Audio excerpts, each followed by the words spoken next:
out and spread out the aggregate limits. Also requires risk to be homogeneous. We covered that before.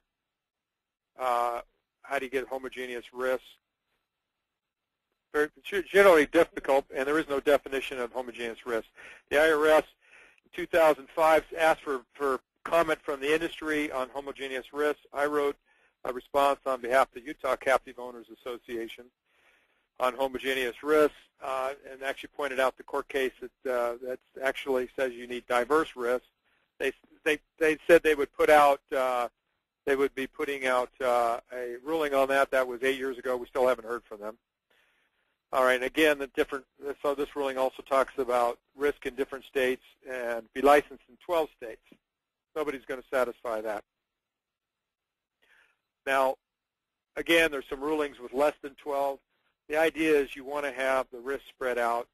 You also want to have the risk spread out in an insurance sense.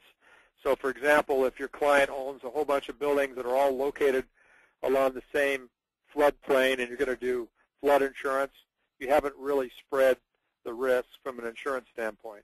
In fact, I think there's also a ruling on that from the IRS.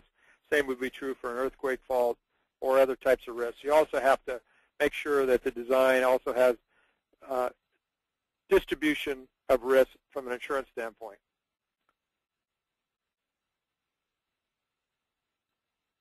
Okay, let's see.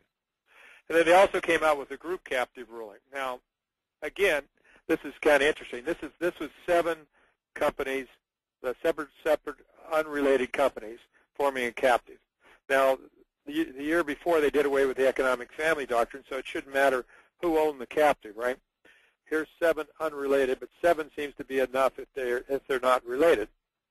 And again, they have not any one member owns more than 15%, and they're not taking on more than 15% of the total risk.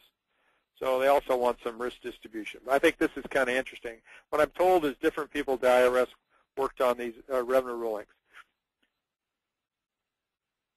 You know, going back to this other one, the other interesting point about 2002-92, if it says 5% of the total risk, if the IRS had meant premiums, they could have used the word premiums because they used it at the same time when they issued 2002-89. So that's an interesting question what that means. I think the safer course of action is to spread everything as much as you can and have as much distribution as you can have in it when you're trying to achieve the client's risk management objectives. All right. The IRS also came down with this ruling saying that disregarded entities are not counted as separate parties or insured for risk distribution purposes. Single-member LLCs is what this ruling specifically covers, but it could also apply to disregarded, other disregarded entities like check-the-box foreign entities, let's say, or Q-subs.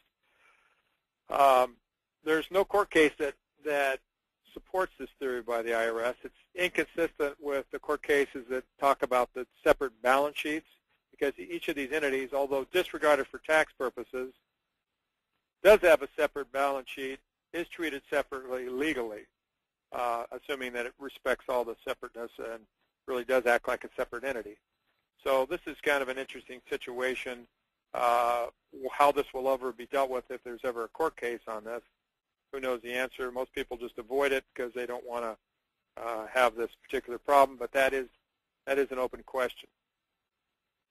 And in other situations, of course, the IRS do respect